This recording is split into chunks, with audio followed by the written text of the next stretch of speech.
पर्वत से अब पिघलनी चाहिए, इस हिमालय से कोई गंगा निकलनी चाहिए। सिर्फ हंगामा खड़ा करना मेरा मकसद नहीं, मेरी कोशिश है कि ये सूरत बदलनी चाहिए। तुम्हारे सीने में ना सही, हमारे सीने में सही, हो कहीं भी आग, लेकिन आग जलनी चाहिए। और मुझे विश्वास है कि जब तक हमारे ऐसे सांसद रहेंगे तो निरंतर भारत का नाम पूरी दुनिया में रोशन होता रहेगा। अब मैं जैसा कि मैंने कहा था शुरुआत में भी कि जब किसी सभा को ऋषि और मुनियों का आशीर्वाद प्राप्त होता है तो समझिए सफलता जरूर मिलती है, समझिए कि हम लक्ष्य तक जरूर पहुंचते हैं। और हमारे लिए बड़े गौरव की बात है कि आज हमें आशीर्वाद प्राप्त हुआ है जयंत मुनि जी का। मैं चाहूँगा कि जयंत मुनि जी अपने आशीर्वचन हमें कहें, हमें दें, अपना आशीर्वाद भी हमें दें। जयंत मुनि जी।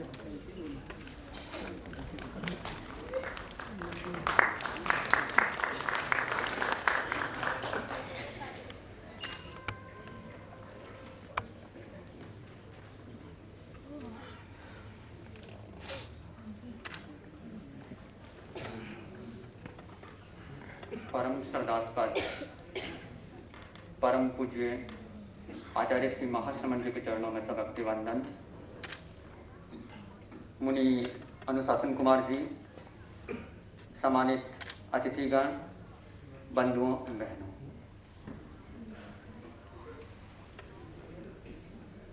एनआरआई और महिलाओं की भूमिका की चर्चा, वो भी भारत के निर्माण में, और वो चर्चा एक ऐसे कार्यक्रम में हो रही है जिसका आयोजक है, उसके नाम में भी ये संदेश छिपा है कि इसके कार्यों के द्वारा भारत के निर्माण की चर्चा होगी, भारत के निर्माण के संदर्भ में चिंतन प्रस्तुत किया जाएगा। और इसके लिए भंडारी जी और उनके पुत्र रविंद्र भंडारी जी साधुवाद के पात्र हैं। जब भी ये अपने कार्यक्रमों में मुझे आमंत्रित करते हैं तो मैं एक सहज भाव से उनको हाँ कह देता हूँ, क्योंकि मुझे इनके कार्यक्रम देश के लिए बहुत ही अच्छे और महत्वपूर्ण लगते हैं। चर्चा हो रही है और मैं देख रहा हूँ मंच पर महिलाओं की क्या भूमिका हो सकती है देश के निर्माण में। ये मंच पर देखने के साथ साथ में जब ऑडियंस में देखेंगे तो अपने आप ही पता चल जाएगा कि महिलाएं किस रूप में भारत को आगे बढ़ा रही हैं। यहाँ पर अनुराधा प्रसाद जी बैठी हैं जो 3 क्षेत्रों का विशेष प्रतिनिधित्व करती हैं। सबसे पहला तो वो एक महिला है और महिला समाज को विश्व स्तर पर ले जाने के लिए ये एक चेहरा है, ये अपने आप में एक विशेष प्रतिनिधित्व है।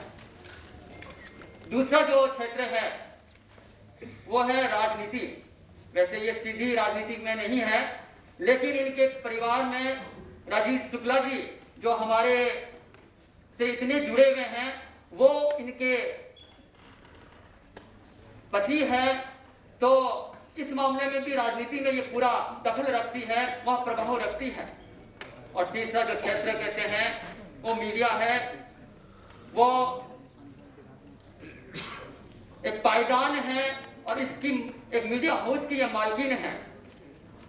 तो इसलिए अनुराधा प्रसाद जी को देख करके आप कह सकते हैं कि महिलाएं किस रूप में हमारे सामने हैं और देश का निर्माण कर रही हैं। फिर शोभना जी है, शर्मिष्ठा जी है, और जब मैं ऑडियंस में देखता हूँ तो क्योंकि हर फील्ड में महिलाएं हैं, शोभना जी जो है वो नृत्य के क्षेत्र में इतनी आगे बढ़ी हुई है। ऑडियंस में जब अंजू जी शर्मा जी को मैं देखता हूँ तो ये IAS है, और इससे भी आगे जब मैं बढ़ता हूँ तो मैं जन समाज की एक ऐसी प्रतिभा जो ऑस्ट्रेलिया में स्वच्छ भारत अभियान की ब्रांड एम्बेसडर है, प्रीति डागा बैठी है। तो इस तरह की प्रतिभाएं जब सामने हैं तो फिर महिलाओं के योगदान के संदर्भ में कोई प्रश्न ही नहीं उठता है। अपने आप में वो परिभाषित हो जाता है कि देश के निर्माण में उनका बहुत बड़ा योगदान है। एनआरआई की चर्चा जब मैं 2 दिन पहले प्रीति डागा से बात कर रहा था, उसने बताया कि ऑस्ट्रेलिया में किस तरीके से भारत की संस्कृति को फैलाने के लिए कार्य करते हैं। यहाँ पर भारत में रहते हुए वो एक समुदाय के कहलाते हैं, लेकिन जब वो ऑस्ट्रेलिया पहुंचती है तो वहां पर किसी समुदाय विशेष की नहीं होती है, वो तो इंडियन होती है, भारतीय होती है और हर जाति धर्म को लेकर के आगे बढ़ती है। यही सही मायने में भारतीयता को, भारतीय संस्कृति को समझने की बात है और फैलाने की बात है। मैं ये सब क्यों कह रहा हूं? मैं उन राजनीतिज्ञों को जो यहाँ पर बैठे हैं उनके माध्यम से सारे राजनीति जगत को एक प्रेरणा लेने की बात कहूंगा, क्योंकि आजकल इतनी बयानबाजी हो रही है और वो बयानबाजी भारत को टुकड़ों में बांटने की हो रही है। एक समुदाय विशेष को हम प्रतिष्ठित करके भारत की संस्कृति को कभी नहीं समझ सकते। अगर सही मायने में भारत की संस्कृति को समझा है तो मैं कहूंगा कि वो कभी भी ये बात नहीं करेंगे कि अमुक समुदाय ही, अमुक धर्म ही सर्वश्रेष्ठ है, बल्कि वो कहेंगे कि इंसानियत ही हमारा धर्म है और इस देश की संस्कृति है। मैं तो जनता को भी यही कहना चाहूंगा, आप लोग यहाँ बैठे हैं, आप उन लोगों तक संदेश पहुंचाएं कि उसी राजनीतिक व्यक्ति को संसद भवन में पहुंचाएंगे जो इंसानियत की बात करेगा, बल्कि उनको नहीं जो हिंदू और मुसलमान की बात करेगा। मैं ये नहीं कहता कि किसी व्यक्ति विशेष की बात को लेकर के, धर्म या समुदाय विशेष की बात को लेकर के कोई आगे बढ़ सकता है या भारत का निर्माण कर सकता है, क्योंकि भारत में जैसा कि मनोज जी ने भी कहा था कि जो भारत है वो भारत हर व्यक्ति को ये संस्कार देता है कि वो दूसरों का सम्मान करना सीखे, और वो सम्मान करना जब सीख जाता है तो न ही प्रांतवाद की बात होती है, न ही क्षेत्रवाद और संप्रदायवाद की बात होती है, और न ही एक नया जो मुद्दा चला है, अभी एक चर्चा चली थी कि राष्ट्रवाद के नाम पर भी आज भारत को बांधने की जो बात हो रही है वो भी नहीं होती है, क्योंकि कुछ शब्दावली विशेष को लेकर के राष्ट्र के प्रति भक्ति है या नहीं है इसका कोई आंकलन नहीं किया जा सकता। ऐसे बहुत लोग होते हैं जो शब्दावली का प्रयोग करके अपने काम सिद्ध कर लेते हैं और उनके मन में भारत के प्रति कोई सोच नहीं होती है, कोई सम्मान नहीं होता है। तो क्या आप कहेंगे कि वो भारत के प्रति प्रतिबद्धता रखने वाला व्यक्ति है? नहीं कहा जा सकता। तो फिर कैसे हम कह सकते हैं कि वो शब्दावली के उच्चारण मात्र से ही हम भारत के प्रति, राष्ट्रीयता का प्रति अपनी प्रतिबद्धता साबित कर सकते हैं? ये होना ये चाहिए कि जिसके अंदर में भारतीयता भरी हुई हो, जिसके व्यवहार में भारत के हित की बात छिपी हुई हो, वही राष्ट्रवादी है, वही सही मायने में राष्ट्र के प्रति सम्मान के भाव रखने वाला है। तो ये जो संस्कार है वो एनआरआई और महिलाओं से मिल रहे हैं।